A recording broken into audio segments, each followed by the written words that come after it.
Sure bafethu, it's a boy ghost. Bathi vekade ghost. Mina ngithi vekade ghost. Maningi lamabhazi kongabhala ngiplome kuma-post bafethu. Uyangithola. Saseyini intwana yenu ghost. Intwana iyacabanga enye ibiza izigundwane bafethu. Uyangithola. Iroda bafethu. Yazi niphande estradini bafethu. Uyangithola. Angisha itrap ngoba ngabe kunoxhaka intwana ibhodi. As much as ashilo isifile khona impela live bafethu. Begani ke about everything mixtape bafethu. It was the best mixtape. And enqanyweni reaction yenu towards the mixtape, you have reacted, you have commentile ukuthi nizizwa kanjani about the mixtape. Mina towards the chain of the mixtape i-journey yakhona, it was the best, I'm sorry. But unitshela ivalo bafethu ku-everything kuze kuphume nalelo gama lelibiza nge-heavy thinker that mixtape is because of ngishonelwe itime bafethu on that year. Nangithola bafethu on that year bengishonelwe itime lami and to ukuthi ngirayide ngicophe le mixtape le mixtape leya ngirekhoda ukuthi ngiqale ngirekhoda i Untouchable Ghost EP.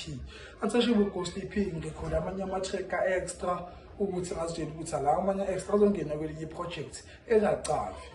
Ngiyangithola. Thina mesirekhoda ama-track sirekhoda maybe close to 30 tracks. On those 30 tracks ngaselecta lawo ama-tracks lawa ayi-7 ngasala amanye ama-track kamele ukuthi kumele ngirekhode amanye ama-track esibesayenza ama-flop ama-mistakes ngimixe. Yangithola master yangithola ku-mixing i-master bengispana no-Hawk, bengispana no-Otis, bengispana no-Zay bafethu yabo kuleyo heavy thinker.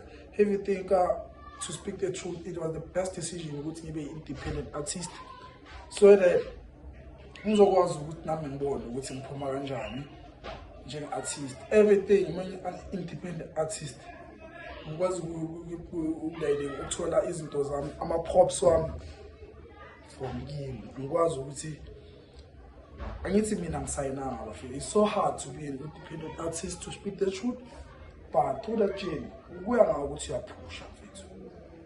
Ufike out there phusha bafethu. Remember kuyaphushwa, ayikho into yamahala. Izinto ngeke zizenzakalele wena mongazenzanga. Sibona ukuthi kuyazenza uyayenza ukuthi ama-chips azifaya, ama-chips aziphendula. You work hard for that thing bafethu. Ngiyathola. You have to work hard about that ukuthi ube grand elevini. Ngiyathola.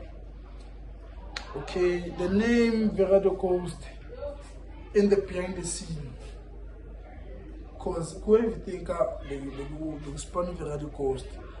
Vekade Ghost bafethu ngiphuma fair naye bafethu. Vekade Ghost the way Vekade Ghost artisted njani in real life.